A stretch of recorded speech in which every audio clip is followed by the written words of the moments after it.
Welcome back to the challenge, the horror challenge of 31 days of 100 movies in 31 days. We're at day two, and I only got in two films. I fell on my face, got distracted with some other things, and unfortunately, I just got two films. So I'm behind the eight ball already. I did watch the subset selection of the day, which was 2011's Kill List, directed by Ben Wheatley. I like Ben Wheatley as a director. I think he's a solid English director. He's got a great feel for atmosphere and mood, and this film reflects that. The film is about a hitman, a retired hitman who's run out of money, and he decides to get back into the hitman game. But unbeknownst to him, he's hired by a satanic cult, and so the hits, everything kind of pulls together as far as what's going on. Uh, the selection of who the hits are selections of the hits and things like that when it wraps up in the ending. Although a lot of people are confused or seem to be confused by the open endedness of the ending. I think it's pretty clear, and I guess I'll spoil it. So if you don't haven't seen the film, you don't want to be spoiled. Fast forward.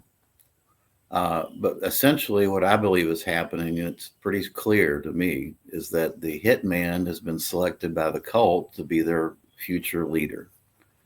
And so everything that's done, everything that happens to him sets the stage for the finale where he becomes the leader of the satanic cult. That's basically it. But it is open ended. It is subject to interpretation. I like the film. I gave it a 7 out of 10. Probably could have gone higher. I don't really have a justification for not giving it an 8 or a 9 out of 10. I think it's a solid, great film. There is no real issues with it. The next film I watched was Schizoid, 1980 slasher film, and this is another Canon Films, and it I watched it as part of a double feature. It's a 4K Blu-ray. They released X-Ray and Schizoid together, and so I've talked about X-Ray at some length yesterday.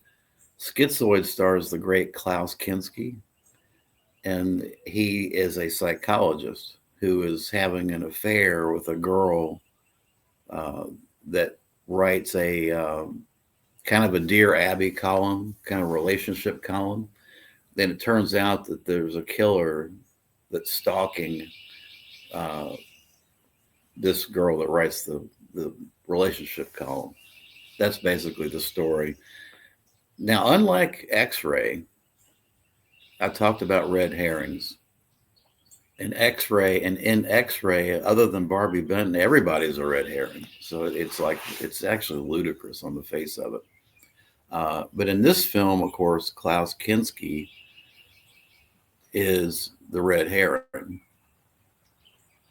and they do a great job of setting it up. They do a great job of focusing on that character and what he's doing because he is and Klaus Kinski's perfect for this kind of stuff. He's got his own issues. He's a kind of a sexual deviant, a pervert.